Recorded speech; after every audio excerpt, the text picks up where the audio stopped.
Welcome. Listen, ladies and gentlemen, welcome to the Free Gems Podcast. At 3/4 of a century. Listen, we here, 75, man. It's episode 75. 75, 3/4 of a cent. We got K Cinco here to my right.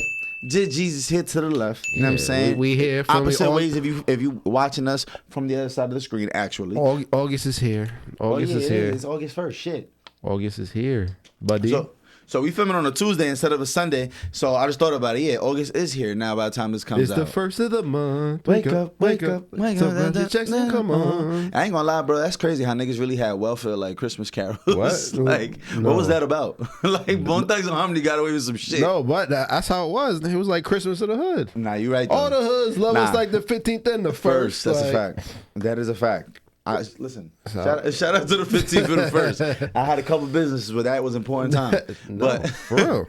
Word. But on another note, man, it's August 1st, and I don't know what's going on, but I feel like Drake's taking over again and again and again. But the thing about Drake is Drake has to be studied in a museum. No. Fuck that. Why the fuck? Yo, Drake's been on tour in just New York. I feel like for like a month. Fuck a week. Yo, I've been seeing niggas go to Drake concerts every day. Yo, legit. For the last 2 weeks. No bullshit. No, I've seen people every day go to the Drake And if they wasn't in New York, they was in Philly real quick. I seen a nigga go to Canada. I swear to God. I seen this nigga perform at the Barclays. I seen my man's post up that he was in Toronto at a Drake show. The next day, I seen niggas in Champagne Poppy from the Barclays again. I said, how the fuck is he doing this? This nigga's blowing my shit. And I think he's in Philly now. I saw some Philly shows. I think he just did New York again yesterday. Nah, he be cheating. Nah, word to, bro. That nigga did at least 8 to 8 shows within New York and fucking Philly in the last 2 weeks. He's been going everywhere, and they're all selling out crazy. Oh, what? Yo, bro. And every day he's pulling out new niggas. He just pulled out Meek Mill. Yo, bro. He was just in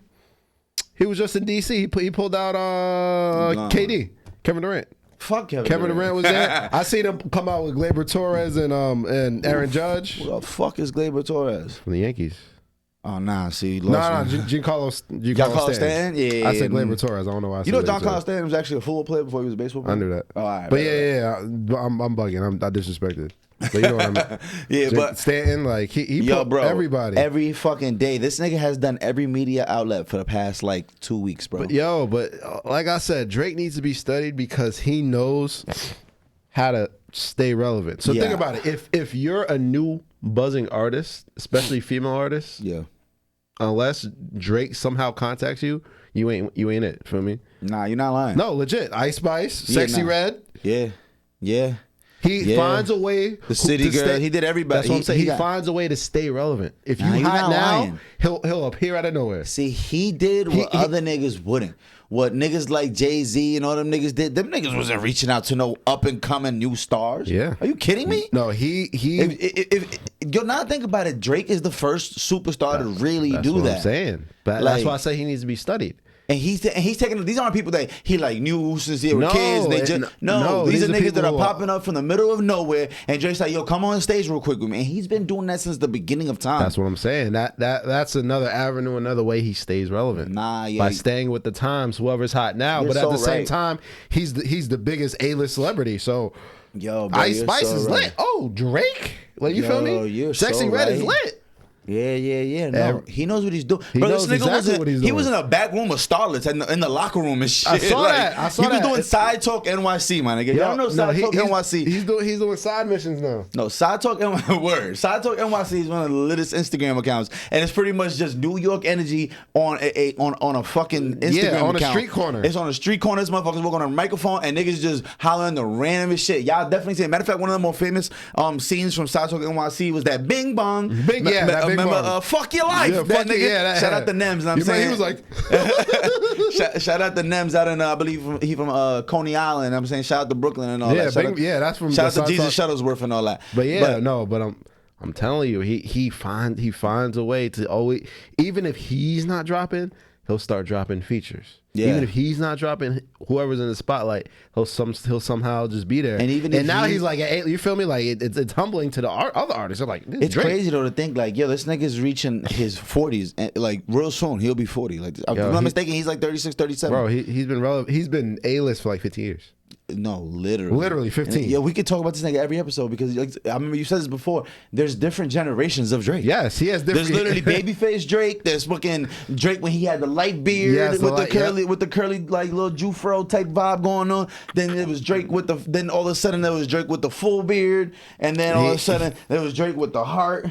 And now, there's Drake with the, now we got Drake with the braids, like, and it's a whole different generation, a whole of Drake. different persona. It's crazy, and the whole time he's been giving us quality, top of the line music, bro. And don't be a good basketball team. Feel me? He'll pull up in a Kentucky jersey, shoot around, and join y'all layup lines. That's what I'm saying. Like, yo, bro, this nigga different, bro. He's really everywhere. This nigga is different. We were talking off camera, like, how would the verses even work against him?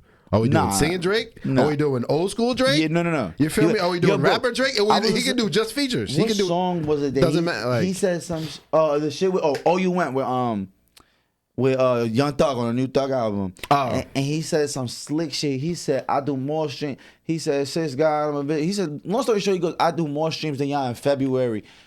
And it hit me like, in 1 month, he do more streams than everybody. And the reason why he said February is because that's Valentine's Day month. And this nigga has so much love music. And he's at the end of the day, he's not even a fucking R&B artist. He's a rapper before anything. But he's so fucking lit that just in the month of February, he do more streams than everybody off just his love music. Like, that's different. That's fucking different. He be in his bag in these songs. And now he got the Honestly Never Mind. You feel me? Yeah, bro. Like, and I think what he did with that is, like, at first, most of his core fans like, what is this? And now after a while, everyone's like, text go green, dun dun dun. You feel me? Like, everybody's like, it's just timeless. It's just for everybody.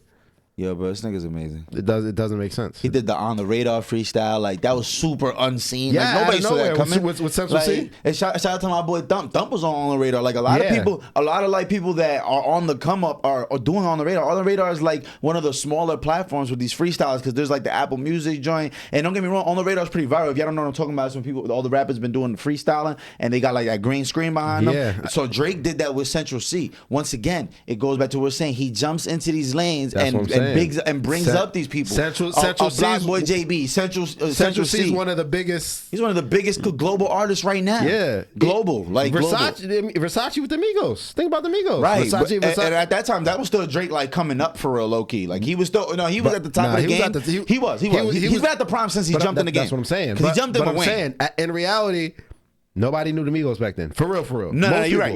They were regional. They were regional in the South. That's what I'm saying. Facts. They weren't mainstream superstars. No, 100%. You feel me? But then you see like somebody like Central C. Shout out to Central C, aka the White Soldier Boy.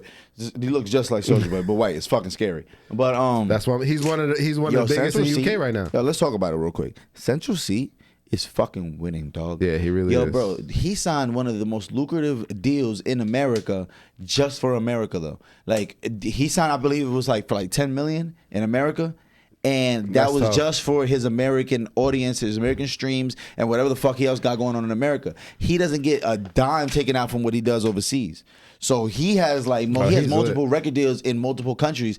This nigga's different. That's vibe. Like what? That's vibe. And honestly, I think it's just because first of all, he's white, accepted by everybody. He's very marketable, meaning you can sell him anywhere. The black women love him, white people love him. Like he's a young face. I don't know how old this nigga is, but he looks 16. You know what I'm saying? Like he's young. He is on a whole other trajectory. Like we gonna look. Let's just hold tight. I think Central C's on his way somewhere big. Somebody told Doja Cat, I'm trying to indulge her not. See, that's one of the biggest songs in the club for some reason. Yeah, like that. People love that shit. I mean, there's a couple of reasons. That sample is crazy, and that one little line, "My bitch is gay." That's all people want to say. That's all niggas want to scream in the club. But nah, but Central C. I'm if you go back and study, it's literally everyone who's up and coming. It's really not fair. And then you see Drake pop out of nowhere, like and now the artist is like, I got a Drake. You feel me? Like it's lit. Yeah. And then Drake gets his buzz or whatever the case may be in between album time. And that's the thing though. Sometimes it don't even be a full song because what he'll do, he'll take somebody like YK Osiris and he do YK Osiris in the middle of when him and Meek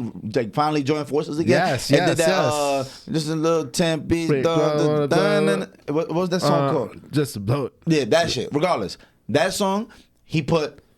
YK Osiris is in the forefront of that music video and was like, here you go, have fun. And like then he does shit like with Didi Osama and Sugar Hill D-Dot. Yes. Two young motherfuckers from the trenches. The same way he fucked with Ice Spice. Yo, for them to be the front of his Knocked Up Nike campaign, fire, bro. That's such an alley-oop, like, for some young niggas. Bro, these little niggas is 16, 17, like, they coming up on strictly the drill music scene, like New York drill at that. So it's a very niche market, but Drake still managed to tap in and take these young motherfucking faces and put them in the front of his Nike campaign, which is global. You know what I'm saying? And it was like, y'all might not, even if you don't know these people's music, watch this. Boom, threw them on the forefront. Boom, alley oop. There's another artist too. I forget her name. She's from Toronto. Well, really, she's the undercomer. Speaking and of, Drake put her on Nike Nocta too. One of his well, I'm about to say one of his songs. Like, he doesn't have every song he has, Right. but artist from Toronto, I think he's under him. He named the song title his name. Has nothing to do with his name. Yeah. He does that. You know what I'm talking about. You know what I'm talking about. You I might can't be think talking of it. about Top 5 or Baca or he got a couple. I can't think of it. Maji Jordan. He got a bunch of niggas that he fuck with. That he be. Yeah, I know what you're talking about. I can't even think of the name of the song. But I'm like, the song has that nothing. Nigga is the assist king, nigga. Yeah, like, no. for real. Like, that's what it is, bro. He's the assist king. He's a John Stockton of this shit, for real. Like, he's different.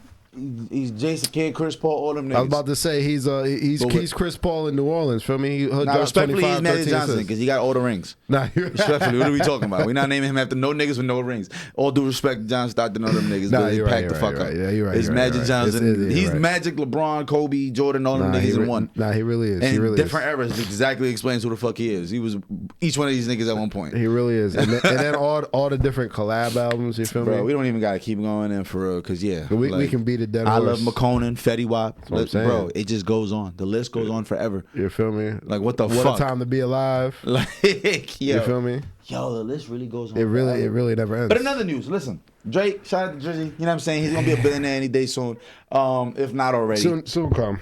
So there's been a whole bunch of other shit going on in the world. You know what I'm saying? We gotta address a whole bunch of shit. I'm not sure. Did we even get to brush on the 6ix9ine and Kodak? Yeah, collab? we did.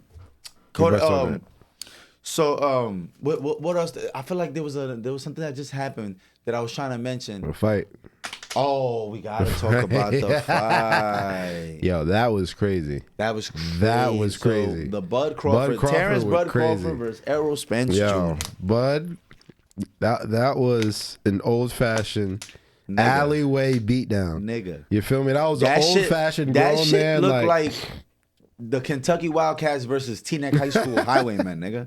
That shit looked bad. Like, bro. I said, that looked like Alabama versus Alabama A&T. Yo, word to that shit, like the freshman team versus varsity gang. That shit was bad, bro. I never seen an ass whooping like that. I never seen an ass whooping like that unexpectedly. Like, yes, unexpectedly. Normally, you know it's gonna be that. You be like, oh, why? Oh, you predict that. We all thought that fight was gonna be a bloodbath, a gore battle, a back and forth, like a dance. He was the undercard. None of that, nigga. He was the undercard. That was the B-side. Terrance Bud Crawford, if y'all don't know, 39-0 going into this fight, 30 knockouts. Errol Spence Jr., I believe, was 29-0 with 21 knockouts, if I'm not mistaken. So, regardless, Errol Spence Jr. being the younger, presumed to be, he's the bigger fighter. Yeah, they presume bigger to be name. Presumed to be stronger. Has the bigger name, more marketability. He's the A-side. A-side meaning he's the headliner, the higher paid. Yes, correct. Without him, the fight don't happen. Like, without his, like, basically he's doing Terrance Crawford the favor. Correct. In a sense. You know what I'm saying? Essentially, that's what it means to be the A-side.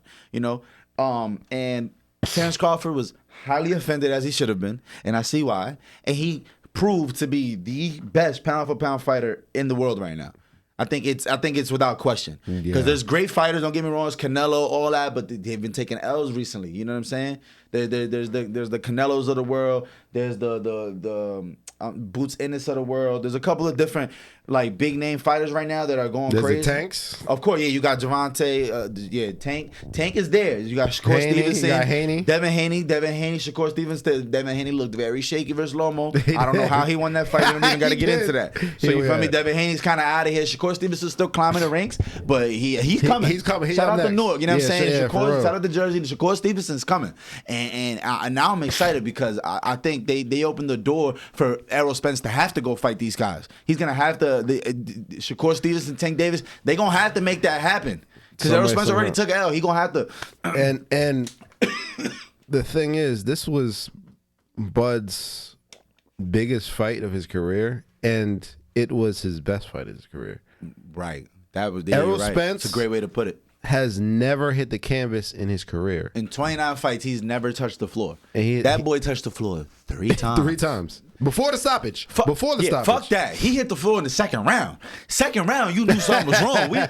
First of all, it was fucking me up because I watched Errol Spence highlights. I never really got to watch too many of his fights. I probably watched like 1 or 2 of his fights in full, but it wasn't an event for me. Like, I didn't care much because their names are well respected and big, but they're not Tank. They're not Mayweatherish. They're not Canelo. People don't are like it doesn't become such a thing. This fight was a thing. Like, people set aside that date, July 29th, to watch that fight, and it was crazy because, like you said, it was Errol Spence's biggest fight. I mean, Terrance Crawford's biggest fight, and it was his best fight. And we watched a grade A ass whooping.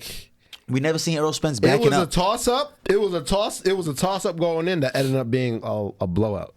A fucking blowout. I'm like, that was unbelievable. That was unbelievable. It was beautiful to watch though. Just to see like the underdog.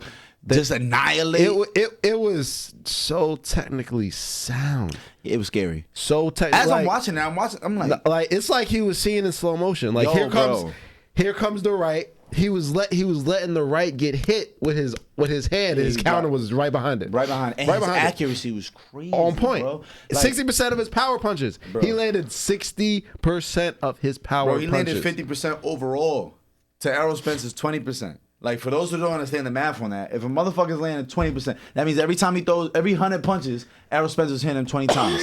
Every 100 punches Terrance Crawford threw, he hit him 50 times. So that's 2.5 to 1. So for every 1 punch this nigga Errol Spence lands, Terrance Crawford was hitting him with 2.5. So for every 2 punches that Errol Spence landed, Bud Crawford had 5 coming for you. And that's not good landing. For you. You know what I'm saying? That's not good for you. I don't know if you know anything about head trauma. That ain't good for you. Like, you don't want to get punched 5 times for every 2 of your landing punches. It was it's not gonna go well. It was cringy. It was cringy. It was hard to watch, but it was like, hey man, we had to see it. And not for nothing, I want to salute both of these gentlemen because not only are they world class athletes, not only do they put their life on the line, they've both been through traumatic ass injuries, bro. Like, people forget Errol Spence got flung out of his fucking Ferrari that turned over like I think they said like 7 times. He got flung out, broke his fucking jaw, broke his he had facial damage, tore up he fucked his whole leg up. Like, he almost died. People forget Bud Crawford's been shot in the fucking head. He got shot in the head, bro. Like, Bud Crawford survived, I think it was like 7 or more shots. Like, it randomly got shot too. Innocent bystander. He was just in a car. Shootout happened. He just so happened to be in the crossfire. Like, it's crazy to think that these men can come back from such kind of injuries to then go do something as physically demanding and as gory and as, you know, as detrimental to your physical health as boxing. And it's like, damn, this same motherfucker that got shot a couple, like, some motherfucker that just got into, actually, Errol Spence been in like 3 car accidents in the last 4 years. 2019, he got flung out of a Ferrari. In 2020, he got hit by a fucking, I think it was like a drunk teenager that ran a red light. And then just in like 2022, he got into another accident. But I knew about the Ferrari one, but I didn't hear about the other two. Yeah, bro, it's fucking crazy. And I got to salute to Errol Spence as well. He's world class, and, you know, I hate when the media, they try to poke and jab and try to get. He handled that shit way better than me. He did. Oh, bro. I might have snubbed Terrance Crawford after the fight. And he was a stand-up guy, and they asked him after the fight, he said, I'm not going to make no excuses. I lost. I'm not going to make no excuses for nothing. Hurt, bro. To be 29-0, middle of your prime, you know, it's like. That lost like 3 belts that night. 4. He lost 4.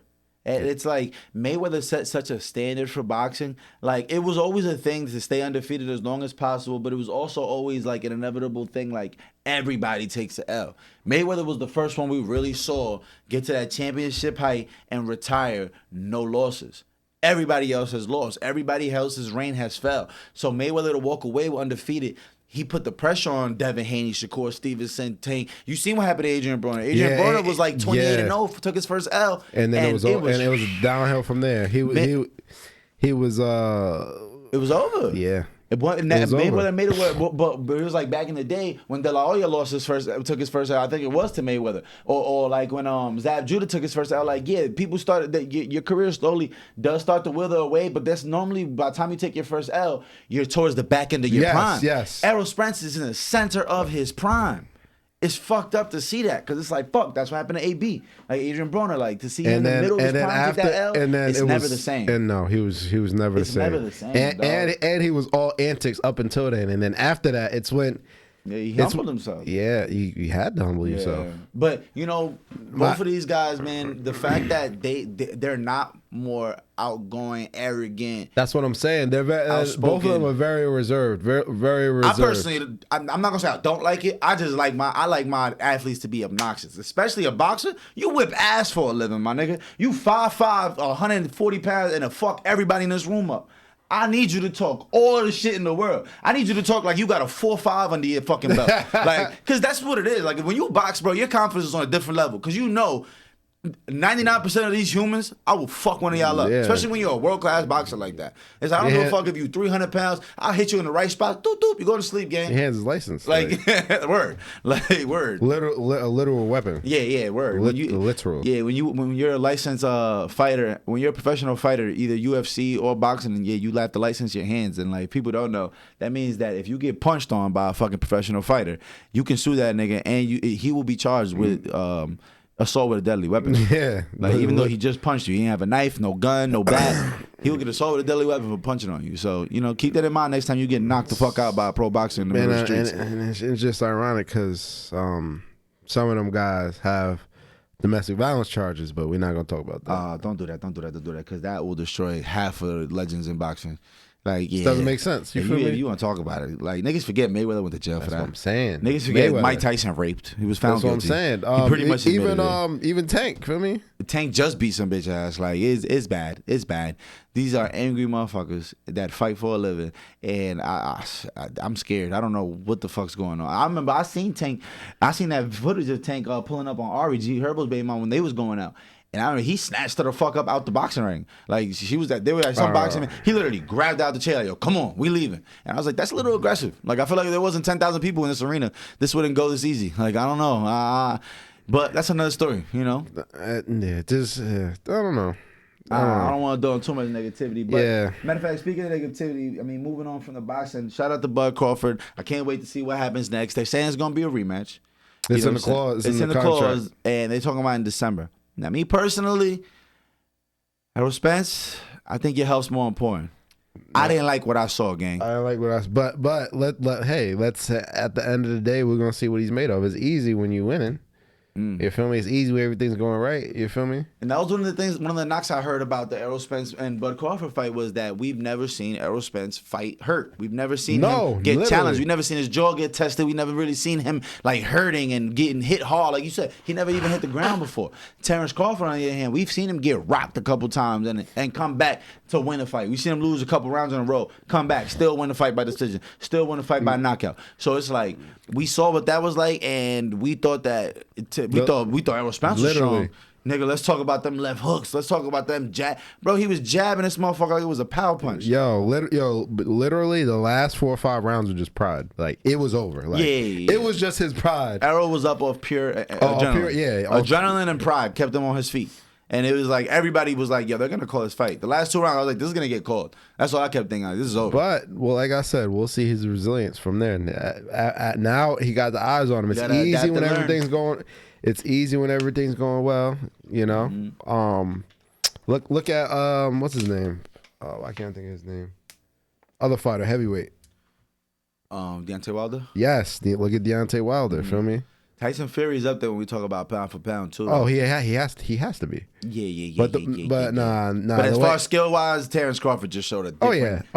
It was a different example of skills. But that's the thing. That's the difference between a lot of times the difference between heavyweights and the lower weights. You feel me? A lot of times the heavyweights are not as technically sound. Yeah. A lot of the time. That makes sense because you're literally double his size. Yeah. Like literally, Tyson Fury's like 280. He's almost like, two Terrance Crawford. He's like 6'9". Yeah, he's 6'9", 280. He's 2 Terrance Crawfords. I'm saying. Legit. So a lot of times when you're middleweight, welterweight, featherweight, you're a lot more technically sound. You're not gonna.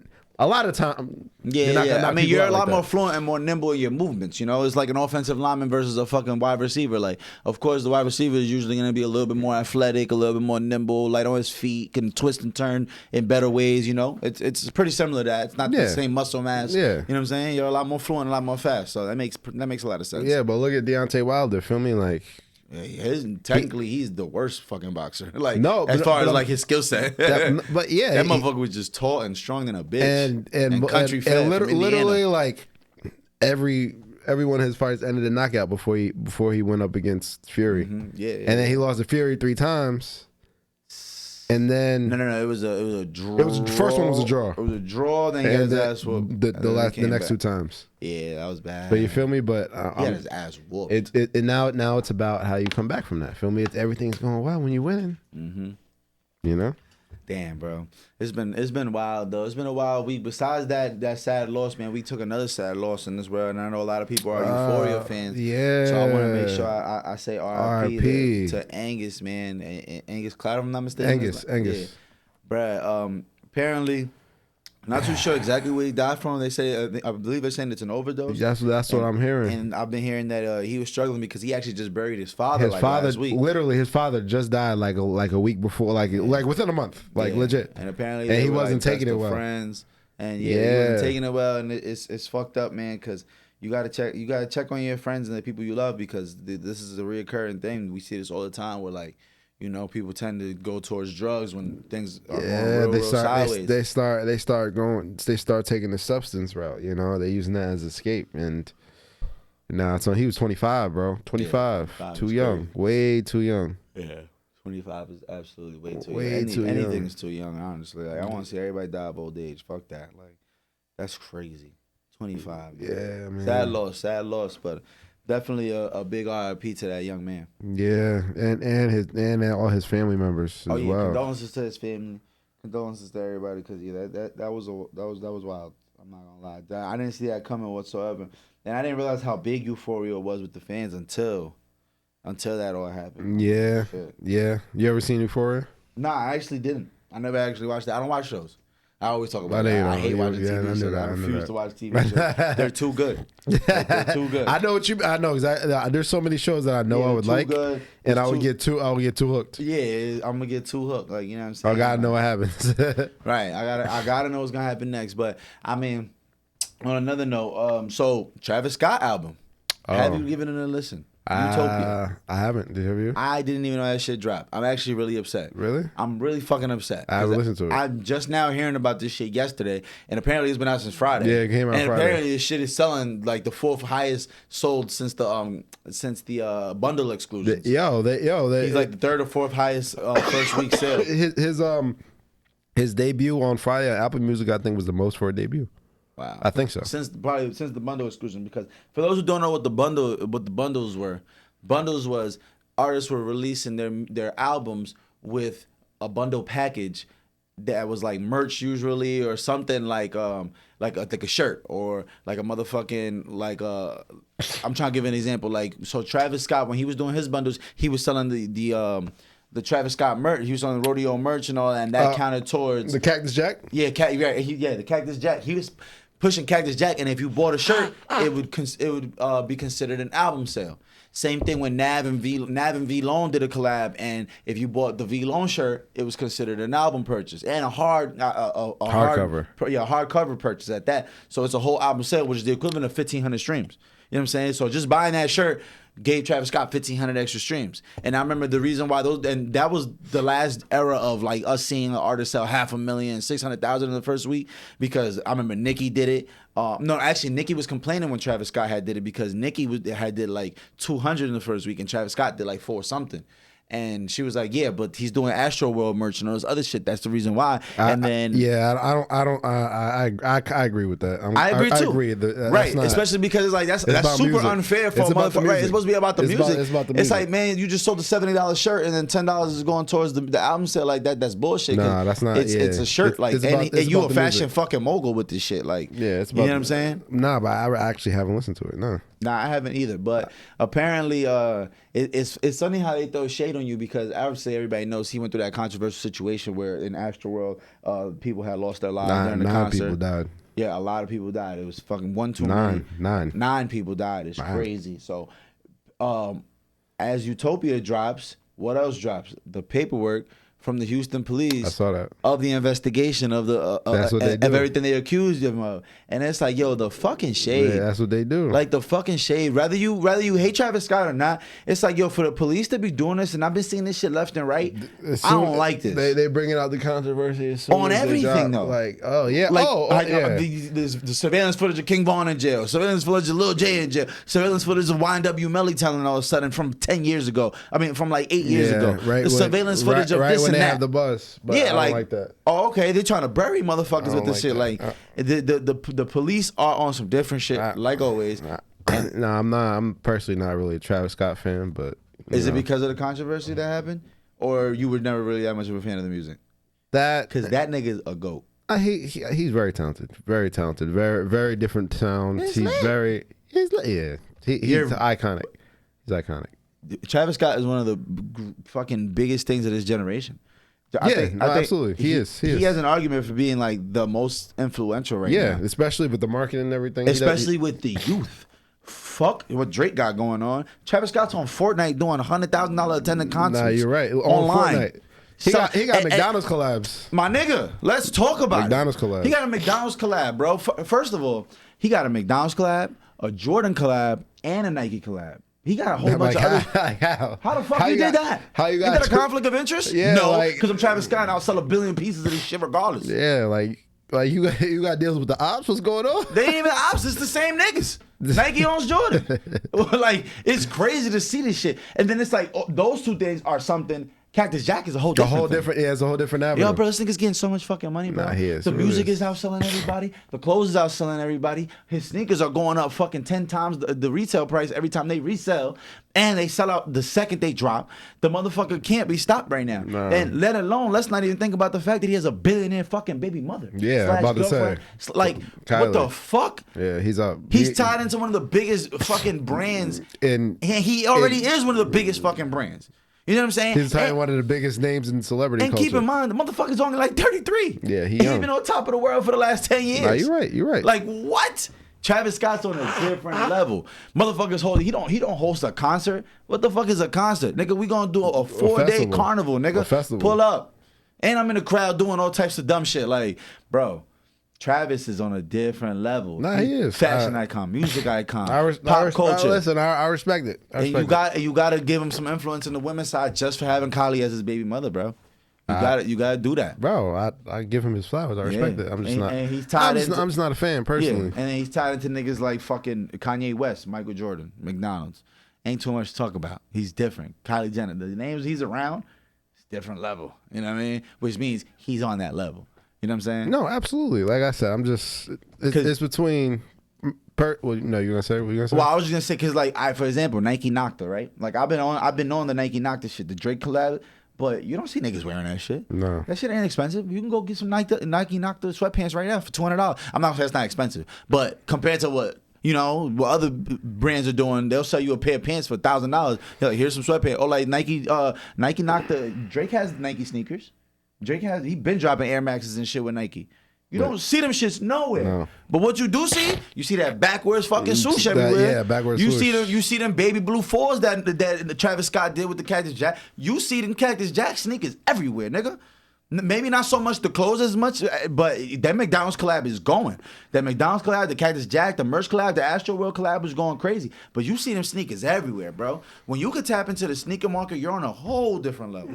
Because even these athletes, you can name 20 niggas with sneaker deals. Yeah, they've not. Ain't nobody rocking none of that shit. Nah. Especially Chris not Paul, fashionably. John Morant, like Chris Paul, John Morant shit sold out, but that's with the kids. You will never see these shits in the club, is what I'm saying. Like, you won't see these in the adult markets. You're not gonna see niggas spending $1,500 on these shits. No, that's a fact. James Harden, Steph Curry, Kevin Durant, all the Kyrie Irving, even LeBron shits is dead. Travis is on another planet on this. He is. I just gotta big it up because, like, for real, I'm a fan. I'm a super fan of his overall everything he got going on. Not just the music. The music kind of like toned out a little bit for me. But I'm about to listen to Utopia actually when I get home because I got to ride in the V to Utopia because Travis is just a different level of talent, dog. No, he is. He's like niggas talented. don't know how much he produced on Magna Carta. Yeah, when he was still going to Howard when he was doing that. Yes, like when he was still in college, broke his shit, like sending Kanye West beats, going to go to the studio with this nigga and taking a train from DC to New York just to be in the studio with niggas. Like I'm talking about on a daily, weekly basis. Like fuck school. That's why he ended up dropping out of Howard. He's like, yo, I'm going to New York more than anything. Like I got it. He from Houston, but he's like, nah, I'm going to New York every fucking weekend to follow this music shit. And he got signed by T.I. Like a lot of people forget he was Grand Hustle before anything. Yeah, you know what I'm saying? When he dropped his first Owl Farrell project, he was Grand Hustle. That's why T.I.'s all his projects still to this day. He had a little T.I. everywhere. Like you listen to Rodeo, he had all the skits was T.I.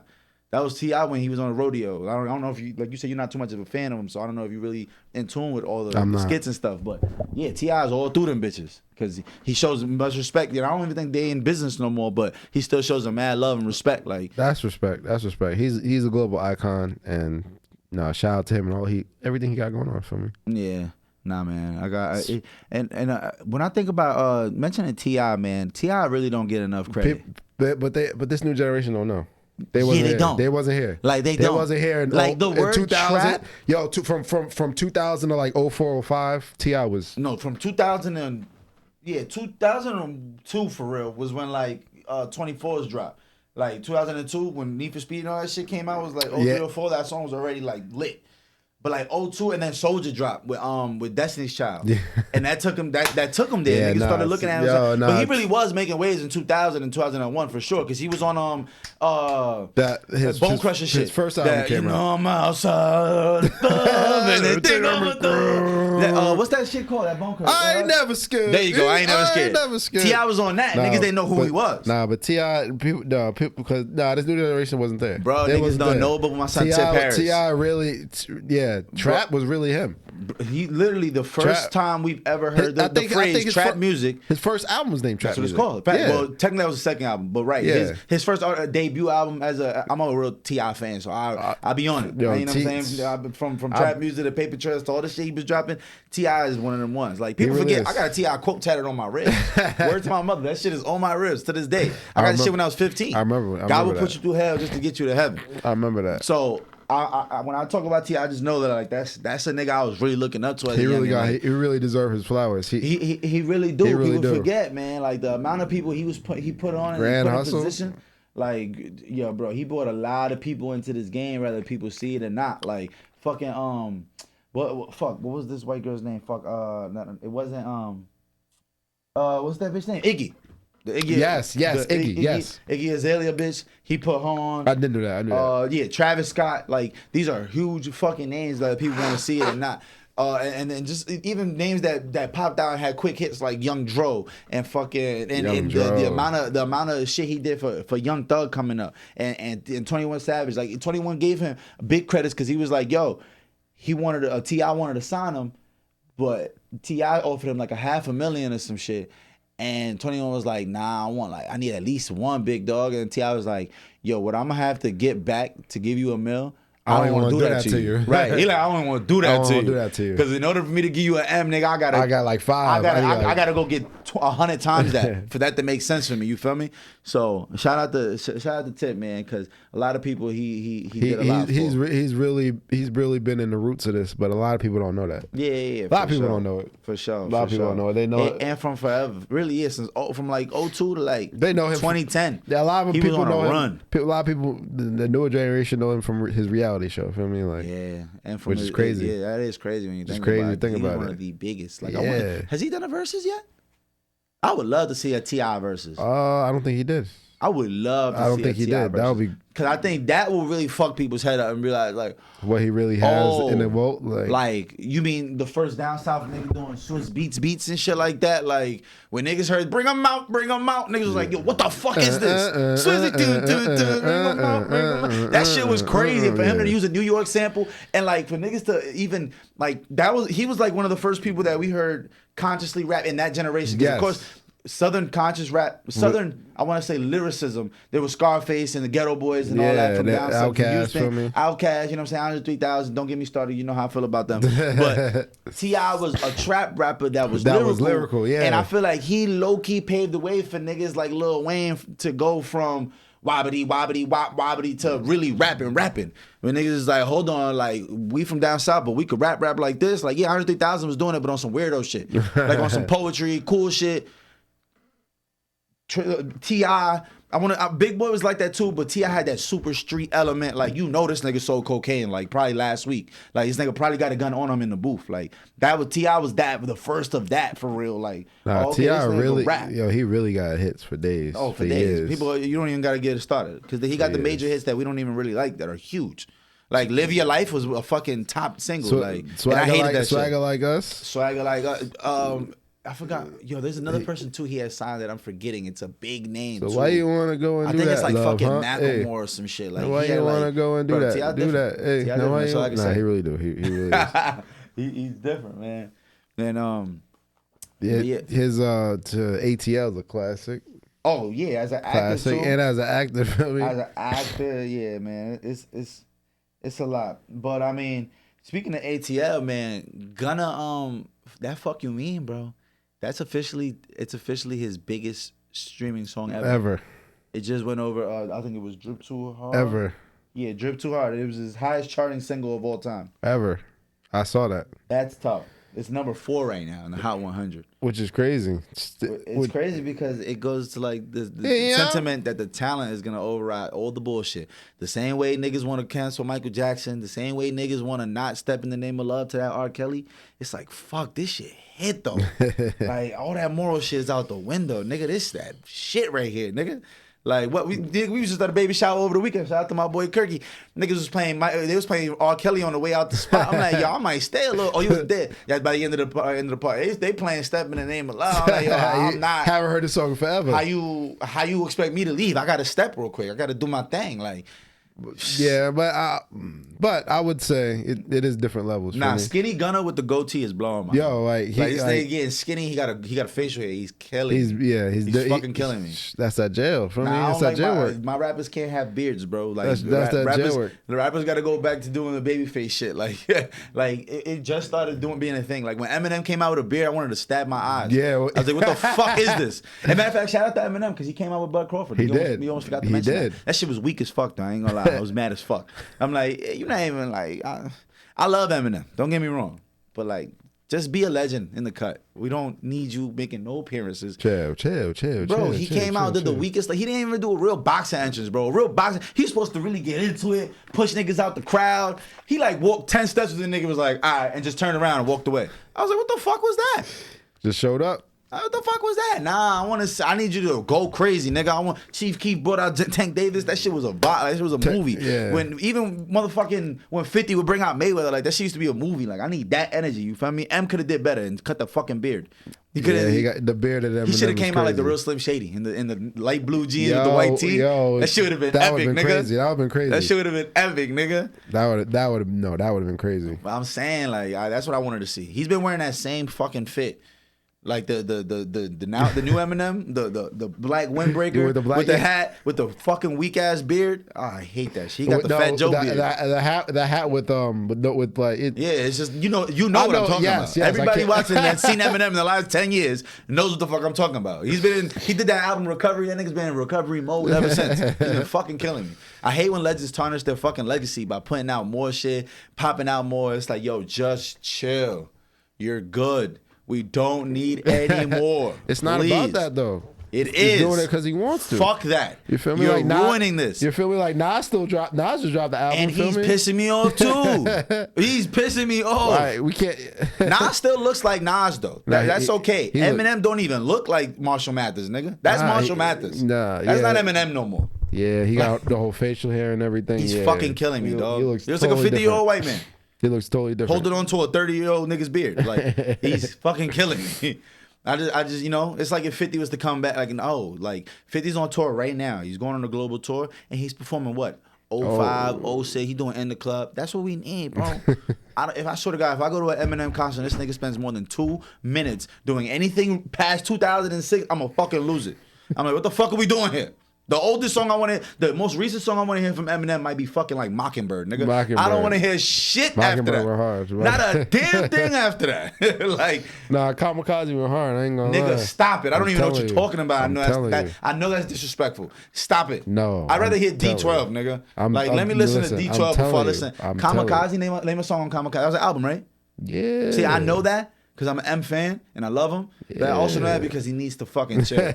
He needs to chill, bro. We didn't need Kamikaze. What was the hit on that Kamikaze, please? If you say anything with Adele, Rihanna, some shit like that, it's gonna get me tight. Cause I know that shit was weak as fuck. We Are Not Alike. Listen to We Are Not Alike on Kamikaze. Nope, I don't want to hear it. I'm telling you, listen to We Are Not Alike on Kamikaze. I'm gonna have to hear it. Lil Wayne, another example of niggas who just gotta chill. Just chill, dude. Just chill. You could have did no ceilings. Sorry for the wait. I think it was like 4 or whatever. And we was good. We were good. No more. Just keep making clothes, nigga. Like, just keep pumping shit at the Zoomies, have niggas skateboarding and do that. That ass, bro. Trunk Fit was going live. Trunk Fit was going live. That's what I'm saying. Like, we was good. Trunk Fit was going live. It was going. I never personally bought no Trunk Fit. I never did. I respected it, though. You know what I'm saying? We was a little older by the time Trunk Fit came around. I wasn't trying to wear leopard print skinny jeans. Like, I'm sorry. Like, it just wasn't for me no more. You know what I'm saying? Speaking of leopard print. No. You you brought up Melly. Did you hear they're gonna retry him in February? In February? Yeah. They already announced the new trial date. Damn, they trying to hurry up. They're not playing with him. I mean, he already been in jail 4 years. It makes sense. You might as well hurry up, especially if you're gonna cook this nigga. If you're gonna cook him, just prepare the skillet, get ready. Prepare the skillet, get ready. We're not gonna fuck around and play. But I don't. Yeah. So and I'm confused as fuck because now I'm seeing G Herbo shit resurface and they're talking about he's facing 25 years. I'm confused. I thought they already came down. 5. I thought he was already guilty and pled to the 5. That's what I thought too. I don't know. They talk. Apparently, you know what it is though. You plead guilty and then sentencing day is another thing. You don't. You get your sentencing on a whole nother day. But yeah, but. And on that day, they could decide, yo, we're locking you up today, or we're locking you up in a couple weeks. Yo, your birthday is Christmas coming up. But normally during a plea deal, they'll tell you what they're offering. That's what a deal is. You don't plea and then they decide. Yeah, but they'll tell you if they tell you, yo, we're offering you a 3 to 5.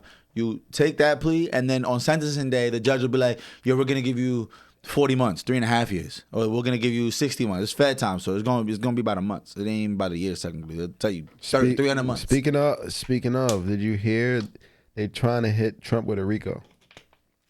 First of all, what you mean they trying to hit Trump with a Rico? They right now I ain't gonna lie. Stop playing with Uncle Trump. Bro, it's not gonna work, bro. Please. This nigga's bulletproof. He really is though, but they got him. Well. They don't. A lot of different areas. So Trump already showed us what happens. You fuck around. He showed us. So listen, we'll find out. So listen. The classified documents that he took from the White House in Mar-a-Lago, and basically they gave him something. They reached out to him, telling him, "Hey, bro, you took these documents. You gotta return it." Not responding. Time goes past. Yo, bro. We need I feel like the sentiment was a little bit more serious than yo, bro. We need the documents. He gave some of them back, didn't get all of them back. A year passes. Why ain't he just like print them out? A year passes. I would just scan them bitches, throw on a laptop. It's probably not that easy, bro. You talking about classified documents? It's probably not that you don't easy. think they're physical pieces of paper? He could have took a pic. They probably have something on like a. He could have took a pic on his iPhone. You're right.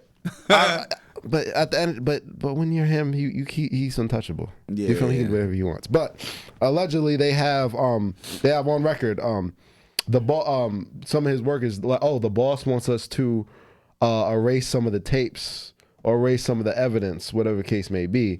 They got us on text message, and one of them was like, I don't know if we're authorized to do that. I don't know how to do that. And then they were like, yeah, but he really wants this erased. He was like, I think he said, can we get in trouble? Like, feel me? Like they got the paper trail, basically him trying to cover his tracks and erase stuff. So right now he's been trying to plead to get the prosecutor thrown off the case, but he unanimously got denied by the judges. And since that's so gangster. And since Rico's not fed its state, he wouldn't be able to pardon himself anyway. Oh, wait a minute. That's gangster. So they didn't give him a federal RICO. They gave him a state RICO just to avoid that. Because you're right. A presidential pardon can only be applied on federal charges. Federal charges, and RICO's a state, so he wouldn't even be able to pardon himself. That's spooky. They try to come go ahead. after him. Try to give that nigga a state RICO. See how many niggas start dying left and right. Go ahead. Go ahead. Go ahead. Go ahead. Listen, man. I've seen it all. These last 2 years, bro, the amount of billionaires that have been just mysteriously died off, killed, niggas found drowned, niggas getting stabbed in their backyard. Those are the tech billionaires. Those are the Bitcoin. Yeah, but billionaires are billionaire. You affect another billionaire the second you start moving funny and don't tell everybody in the group chat. No. But I'm telling. No, what I'm saying. Those are the new money billionaires. Feel me? Yeah. That's what I'm saying. They fucking around and finding out. They think, oh, y'all niggas think y'all good because you got 13 billion in some offshore account. Watch this, gang. Watch how I get your neighbor to stab you in the fucking heart, nigga. Watch how I get this and that, nigga. Watch how you come up missing, nigga. You ever appeared missing? No. Niggas found you. Like, niggas found you, gang. Spooky. Niggas ain't gonna be, listen. Niggas better chill. Y'all seen how they did, was it Ghislaine Maxwell? Ain't that bitch dead? The bitch that Ghislaine Maxwell, yeah. And what happened to Epstein? Ain't that nigga dead? I'm just saying. No, I think just Stein's alive. I think. Oh, it was yeah, you're right. Son got found. Epstein got found in his fucking shit. But I mean, since you mentioned Epstein, it's unfortunate. It's crazy how there's only one witness to the whole thing.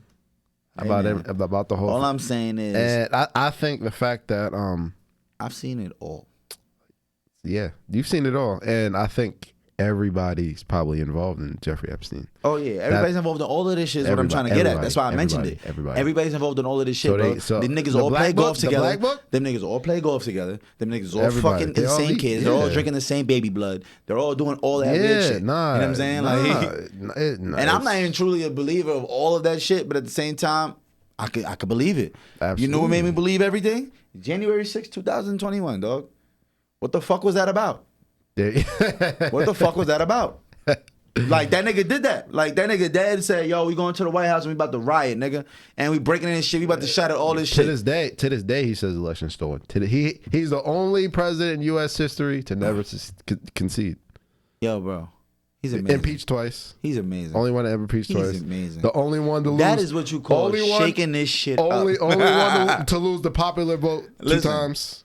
When niggas say Obama made you feel like anything was possible, nah, Trump made me feel like anything is possible. That nigga Obama worked his ass off to get there. But Trump was fucking around and started tweeting some shit and ended up in that office, nigga. That shit is amazing. All right, no. All right, so I could say Obama made minorities think anything's possible. Mm-hmm. Trump made it so white elites know that everything is possible. They already had the idea that shit was possible. No, he's inspiring everybody right now. That nigga, that nigga Trump showed niggas how to make 10K today, nigga. Niggas was up thousands on that pandemic. You shit me? Trump really showed niggas the way. He's like, yo, y'all want to see something? Y'all niggas don't believe we had the money for reparations? Watch this. Everybody get 10,000, nigga. You get 10,000. You get 10,000. You was making $400 a week. Well, now you have $10,000 and now you're gonna make an extra $1,500 a week, nigga. Watch this. Yo, like. Trump is doing different shit. Was doing he after he was saying the election was stolen, he had a site where you can donate funds for the fight in the election. Gangster. Raised 500, I think it was like 500 million. 97% of that money is unaccounted for. I love that. This nigga's just getting, bro. This nigga's the Joker. He's just getting away with everything he wants. Whatever he wants. Yo, bro, this nigga's a villain, son. Whatever he wants. He's more Kingpin. If you know Batman, he's more Kingpin for me. Bro, nah, I don't. I don't know who Kingpin is from the movie. Bro. No, not Batman. Kingpin is Marvel. Oh yeah, Daredevil. I don't know who that is. Spider-Man. What I do know is that nigga right there is different. Nah, he really is. They say, yo, we about to lock this nigga up. Well, get the riot gear ready and let's shut down New York City because y'all know it's about to happen. Niggas had decoy Trumps and fucking limousines riding around. It was fucking crazy, dog. Like, you know how fucking this nigga is the Joker, son. Nah, he really is. He's the fucking Joker, and I'm amazed by that shit. And I like the player in me feels like, damn, I can't be mad at this nigga, son. I gotta hate the game. This nigga's gangster. Like, he's just doing wild shit. It's just put to the forefront. What he did is he put to the forefront the attitude that conservative America has always had. Like he gave them a voice. Before it was more under the radar. It was more covert. He made everything overt. What do you think? He flipped the switch. What do you think would have happened if Obama would have said, "Grab him by the pussy"?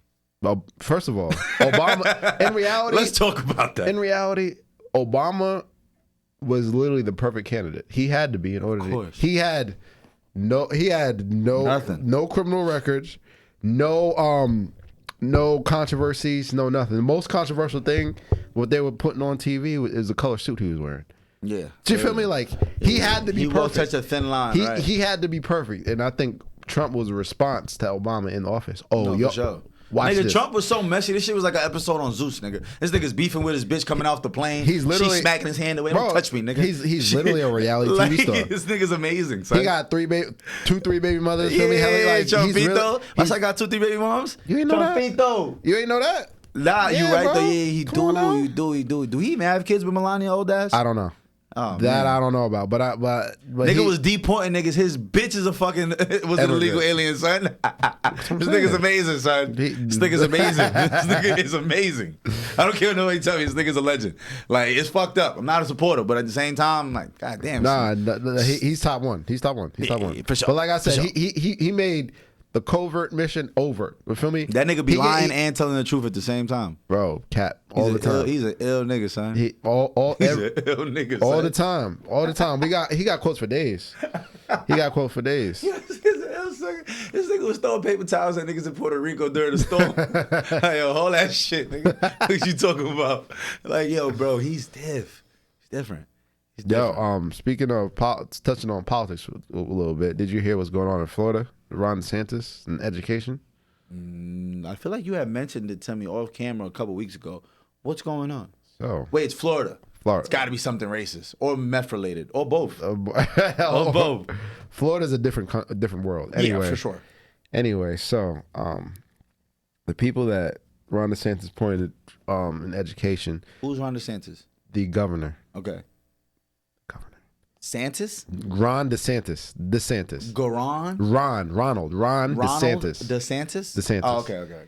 And the people he put in play are basically changing the curriculum to Black history. To where I do remember to where they're saying that slaves were able to cultivate skills in order to benefit after slavery. Basically say that they benefited from slavery by learning certain skills that they can use once they were free. Basically saying, yeah. That slaves now, benefited I have from heard slavery. the theory, though, that all of that physical labor for generations on generations is part of the reason why, generally speaking, Black athletes are just dominant. Like a lot. It's like genetically, niggas been working out, like for real. Like it's. I would believe it. I'm just saying, like I think it was Dave Chappelle had said some slick shit like that, and it hit me like there's actually like something behind that. I'm not saying that it was a benefit, but I'm just saying like, damn, there is something to that. You know what I'm saying? Even like the idea of like how they would take like the two tallest or the two strongest slaves and make them like have kids and like force that, bro. Like that creates 6'8", 6'10". You know what I'm saying? Like superhumans that are stronger, faster than everybody. Just dominant, they're smarter, they're everything. There was one record on one slave. He was like 6'10", 6'9", 6'10", and his job was just to have sex all day, every day. Legit, That's all day, every day. Farming, dog. Yeah. Yo, the more you break it down, the more chattel slavery, chattel. They were actually like cows. Yeah, bro, literally. Slavery, I've heard that word before. I never put together what the fuck that meant.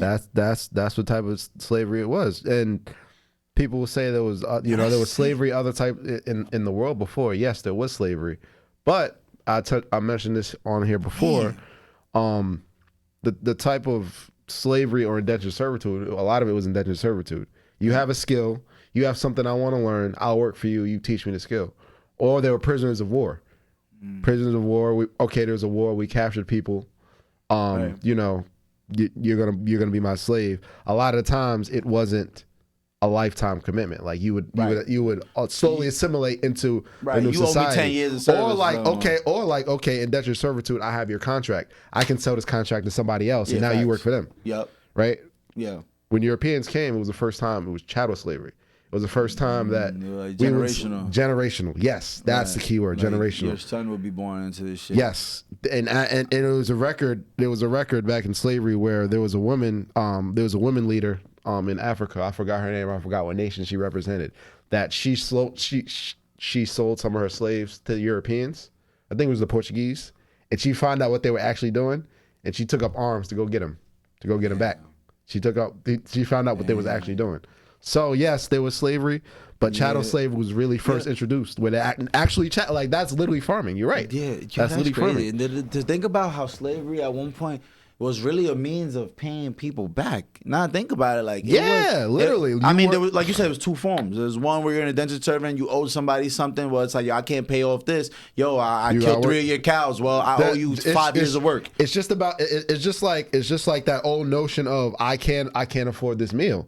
Okay, go wash dishes. It's the same concept. Same concept. And that almost makes it human when you put it like that, where it's like, oh, that doesn't sound so bad. But then, like you just said, that the woman that sold her slaves to the Europeans and found out they were doing to them, she was like, nah, y'all wild. That's not what we do. That's not what we do. That's not what we do. And I'm not saying that there weren't some that actually knew what was going on, but it was the first time that it was actually chattel slavery was actually a thing. Damn.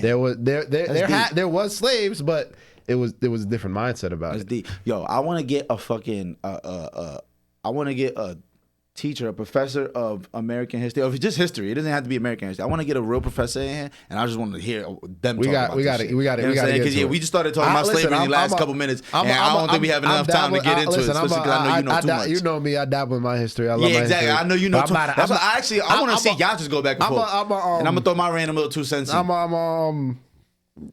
I consider myself my own type of historian. You feel me? I'm a connoisseur for sure of history. I love that shit. And going back to Ron DeSantis and education, and it's funny because the black conservatives, them coons, like Tim Scott, black conservatives is hilarious, and a lot of them, they're outraged what's going on, and now they're catching slack for being outraged of what Ron DeSantis is doing. So now they're catching slack. Now, black conservatives are upset about what Ron DeSantis, about what's going on in education in Florida, and Ron DeSantis is basically saying like, "Oh, I thought that was gang." Oh no. He's like, "Oh, I'm not." He put people in charge of it, so he's like, "I didn't do anything. My hands are clean. It's the people I put in charge." Yeah. But even though he's the figurehead of it, and I know we got to wrap it up, but I just want to touch on the point where now what conservatives and what they've been trying to do is they've been trying to soften the curriculum or soften the talk around the history of America. Right. That's what it felt like when what you just explained. The whole mindset is that history is teaching us to hate Americans or hate America. Right. That's the whole notion of it. So they're trying to build up a generation to where they're trying to make it tolerable, to where they don't see him. It's always been the thing. But I feel like they realize they're losing. They're panicking. They see how progressive this new generation is. It's because more and more white people are showing up to these Black Lives Matter rallies. They're like, fuck, we're losing them. We're fucking losing our own kind. They're over here supporting the black people because they realized they was wrong this whole time. And you realize the most educated states are not conservative. Yeah. Never conservative. Yeah. Never. That's all you got. You can leave it at that. That's never. So what they're trying to rewrite the history books in order to have a new generation that supports them, because they see that where we're going in general is not what they want. Is not what they're for. They know that goose is cooked. They're like, we got to do something. So we got to start these book bans. They're banning all these books. We got to change the curriculum. Got to soften up. Got to soften up history about slavery, especially and everything. In states like Florida. They're like, wait a minute, this is our last line of defense when it comes to this racist shit. Texas, Florida, Mississippi, like we gotta conserve this. We gotta go back to old America. Yeah, we gotta conserve this shit. There's too many migrants. There's too many foreigners here having influence. There's too much. You know, the liberal media controls everything. I mean, they're losing Florida to the Haitians and the Dominican niggas out there for sure already. Anyway, you know what I'm saying? But listen, man. Yeah, man. So we're gonna get into it. We're gonna get into it next episode, man. I just want to say thank y'all so much, man. It's been the Free Gents podcast. You know what I'm saying? We just went went on a bunch of random topics. Absolutely. We went from Drake to slavery and everything in between. And we are we are live on YouTube, so we're gonna start doing that. Big shout out to YouTube. You know what I'm saying? YouTube Live. The we're gonna audience we're gonna start having live shows. So if you want to tune into us and listen to it as we're actually out here, then you'll be able to. And you know, then we'll be reading off the comments, reading off the everything that's going on, shouting people out. If you got topics for us during the live show, you got to tune. Chats, that's what I'm saying. You got to tune into our live show. So we appreciate all the supporters and stuff. This is the Free Gems episode 75. That was the three quarters of a century. Feel me? Listen, and we go. Appreciate y'all, man. We out of here.